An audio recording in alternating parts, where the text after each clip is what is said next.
about the fact that we do have got a Lucas that played damage, and he can burst people down. So perhaps that is going to be another one of the heroes that we can expect making full use of the Way of the Dragon. Here we go, game number 2. Let's go. Here it is, ladies and gentlemen. It is match point for Team Liquid ID. The Young Stallions up against a very new Flash SG roster with Ken and Bonski in the mix. This time with the Claude together with Still, the double down on the Lucas jungle. Will they take game 2? Or will Fabian get a little bit of a cheeky poke? Whoa! Ooh, that's a lot of damage. It really is a lot of damage, and it really highlights how much siege potential these heroes have on Team Liquid. It's not just the Granger and the Novaria, you even have the Evil Quelling coming in from the Suyo. You cannot afford to overextend yourself too dangerously, especially since now you really cannot afford to lose that early game advantage. The Queller. Player emblems, here it is. It's the same, right? Nothing really changing here. Tenacity and firmness from Aaron Shiki. And we do get our answers to the questions that we asked earlier for Aaron Shiki and Yehezkiel. Do they go for Purify, Safer, or do they gamble with the Flicker and just react to the plays from Flash? They will go for Flicker. They will try to just dodge away and space out from these pick-off attempts of Flash SG. The one big difference between Flash's draft in Game 1 and 2 is that this composition lets them dive the backline more easily. The previous comp was very 5-man front to back, but now JPL gonna get thrown over the Fabian, and ooh, the Star Shatter barely missing. JPL gonna escape for now. Yeah, well, much more comfortable, it seems, Teal ID in the early game this time around compared to the previous one, where Flash SG had a lot of tanky members to play around. And that's, I guess, the negative of having a draft like this compared to the previous one, right? We already outlined the positives there, having ways to dive in, but now turtle control is kind of non-existent with the Jawhead and the Hylos, and especially the underrated wave clear of the Novaria.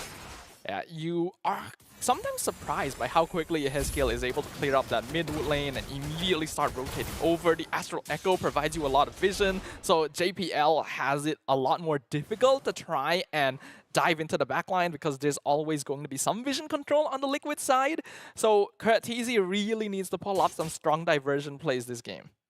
And now it's back to the farming game. It looks like Team Liquid ID, they're not going to respond the same way that they did in game number 1. Game number 1, the response for Teal ID against a very brawly composition of Flash SG was, let's fight it out. Sure, you want to brawl? We can brawl. This time it's like, you want to brawl? Nah, we got the neutral objective. We have the win condition already placed down, which is scale up to mid game. We can wait for the Novaria and the Granger. We can outscale you.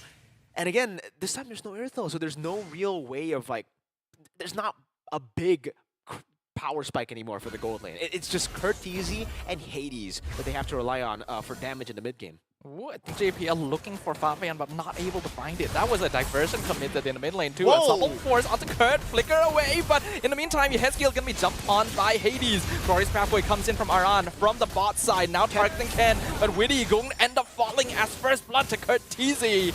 And Fabian even having to dash away from Hades. A small win in the beginning here for Flash. Good flicker from Kurtizi, really just isolating Witty and stopping the pick-off potential of that Jawhead, giving Flash SG an angle of an attack towards the backline. Yehezkiel compromised. Hades took control with the Lucas, and now it sets up perfectly for turtle number 2. It's just TLID, can they punish some of these already missing resources? And remember, no flicker from Kurtizi, but Witty still has that flicker. So possible pickoffs as the Granger makes his way into the turtle as well. We can see 4 members of Liquid around the turtle pit. JPL gonna be scouting out, gets stunned by Aran, but yeah, looks like Flash doesn't want to contest this. They're not quite in position for it, so they'll give it over to Liquid. From Brawl to Bore, right? It's time for Team Liquid ID to try to bore Flash SG out. If you want to go for the brawls, we'll just farm. We'll play the macro game, just split it up. But a diversion, we'll try to make it tougher, I guess, but yeah, I don't know if they can even take that risk. They can't go for the crazy flanks just yet, knowing that Team Liquid ID, if they read it out, could punish very easily with Astral Echo. Yeah, it seems like Flash is leaning completely into a more comfort style of play. Take it slow, play around vision, even using the diversion for rotations instead of pickoffs. JPL misses the kick, wrong direction, so Witty is perfectly fine here.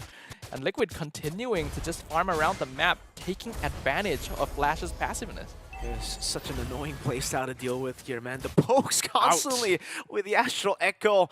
And so far, this has been without the Granger. It's just been the Queller of Fabian and Yehezkiel with the Star Shatter. Once the Rhapsody, once he gets enough stacks and the Rhapsody comes in, the Death Sonata as well, it'll be even tougher for Flash SG to deal with this, and you can already see the builds coming in as well. Sky Piercer done. Aran holding Ken down, and they're trying to just zone them away off the turret to utilize this range to siege that turret up top. It's going to be traded for the bottom one. Yeah, Flash losing on that early game advantage that they were hoping to get with this Hilda is really not a good sign, especially since Aaron already has a 1k gold lead over Bongski, despite not much happening in the gold lane. Liquid are just out macroing their opponents. Ejector onto Ken. Diversion comes in though. JPL looking for the kick, going to find Witty. Wrong direction again as Aran survives the gold pathway, and a beautiful set of damage done by Fabian. Picks off Ken. Aran even walks out scot-free. Oh, I cannot believe Aran made it out of there. He was literally in the thick of it. Pops in the Revitalize, gets away with the glorious pathway. Flash SG, that was a disaster. The diversion punish with the Astral Echo, we saw that though from TLID. Once those hitboxes are enhanced and once you have vision of every single member, this Loi kind of becomes quite easy to deal with. And TLID again, with control, JPL goes for the kick, but it's only onto Aran. Yeah, and they don't have enough damage yet. Ejector onto Ken as well, just to toss him aside. Aran totally fine, just standing in his own pathway, healing up. Fabian secures the turtle easily. And Flash already knows they cannot continue. Liquid just walking away with more and more after every skirmish. I think it's time to try to deep dive into the laning phase of the Claude and the Granger, right? Because this is something that I already mentioned earlier. Not picking up the Irithel, hold up, Witty with the conceal in the bottom lane. Oh, gets the flank! Yep, Ejector throws Hades right in front of Aaron Shiki. That's a nice delivery right there, and Aaron Shiki will appreciate that. First kill for the Granger, first of many, as Flash are not looking good. Yikes. Aaron with a BOD. And I believe this is his third item, so he didn't go for the Malefic Roar build like he did previously. Again, Astral Echo. And this time there's a Death Sonata Rhapsody over to JPL. He's gonna have to dash out of this glorious pathway used just to zone Flash away from the tower and taken so easily. Like you mentioned, Marco, 3 items done on Aaron before the 8-minute mark. Yeah.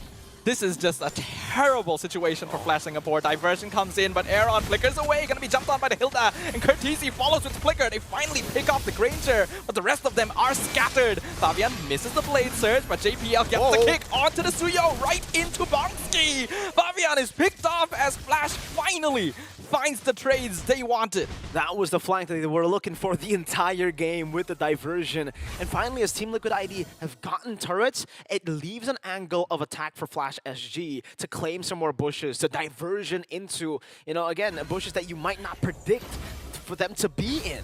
Good maneuver by Flash SG, and now they gotta try to somehow take back control of the game. But unfortunately for them, there's no neutral objective up, and there are no trades on the board. There are no objectives to take. Yes, a structure up top, tier 1, but the mid lane is still free. Diversion there, just to scout things out. TLID spotted it and will stop Flash SG's attempt of going for another flank. And Aran will continue to just screen.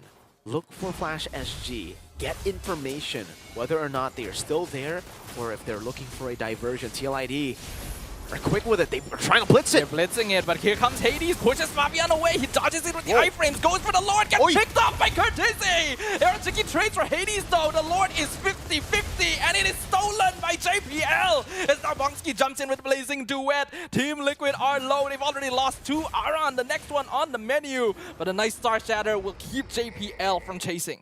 Wow, great engage from Hades, jumping in, and again, Fabian caught off guard. This is the full damage build that we were talking about that really gets your mind twisted. You don't expect the Lucas to be dealing that much damage. Yes, you expect him to deal damage, but not that much. The Suyo was bursted. This is the most complete hero in the game. The guy who can take a lot of damage while also dishing out damage, but he cannot take the damage of a full damage Hades with Lucas. That was ridiculous. He walked in and took a third of Fabian's HP. I think if we consider the future collab upcoming, I think it's very classic for Sasuke to be surprised by what Naruto can do as JPL comes in, gets the wrong kick on the Yehezkiel instead, and bites the bullet for it. The Way of the Dragon.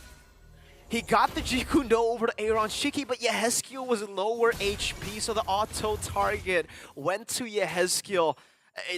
It happens to the best of us, man. You know, it happens to all of us. And here in the mid lane, it does seem like they will still be able to dish out. Wait, there's a bot lane. Bot lane. Lucas just going and hammering down the turret. Novaria sent down. Ran very low. Ken chasing.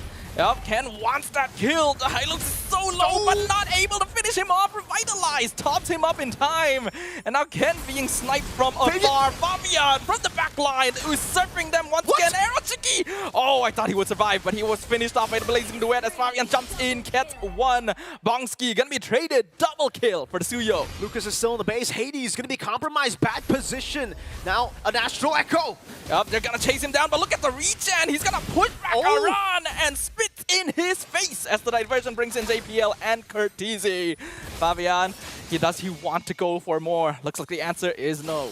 All right. Both teams stabilized, but it's great for Flash SG. Liquid ID's lead in a Flash has disappeared. Flash SG have brawled themselves into a win against the Brawl Server Kings. Team Liquid, they're a strong opponent, but they still make some of these classic mistakes. They love their brawling a bit too much. And it's good to have confidence in your micro abilities, but they can cost you heavily. All the lead that they gained until now evaporated in an instant. The massive gold advantage that Aaron had in the beginning now is a measly 700 as Bongski is keeping up on this Claude. The problem has yet to come. Now the Wind of Nature is coming in. A Summon Force throws JPL back, flickers away, Glorious Pathway comes out, he's trapped, Aaron snipes him down, flicker from Curtizi will make sure JPL is the only victim. Just as you think Flash SG have taken back control of the game, they get picked off, a diversion into the back, but now it's That's a risky one! They dive straight into Team Liquid. Winter Crown gonna keep Fabian alive. Bongski tries to jump forward. Blazing Duet wasted. Oh no. Fabian just runs away. Witty just buying time as now Aaron has a free kill. Wind of Nature won't save you for long, my friend. Killing spree for Aaron. And even Aran picking up. Oh, they wipe them out in the mid lane. JPL spawns in right after that wipeout. TLID. You can see why Fabian went for the rush onto the Winter Crown. I believe that was his 4th item. So instead of going for damage, instead of going for like an immortality, he goes for the Winter Crown, knowing that Flash SG happened to want to make these surprising plays. So pops into Winter Crown, baits out everybody, and gives TLID an angle of attack. Lane Surge connects, Ken melts in an instant, and Aaron with the mega kill snipes him in the backline. JPL, the only survivor. Never mind, he's gone instantly, and so are Flash Singapore's chances as Team Liquid Indonesia sweeps the floor with the Singaporean representation.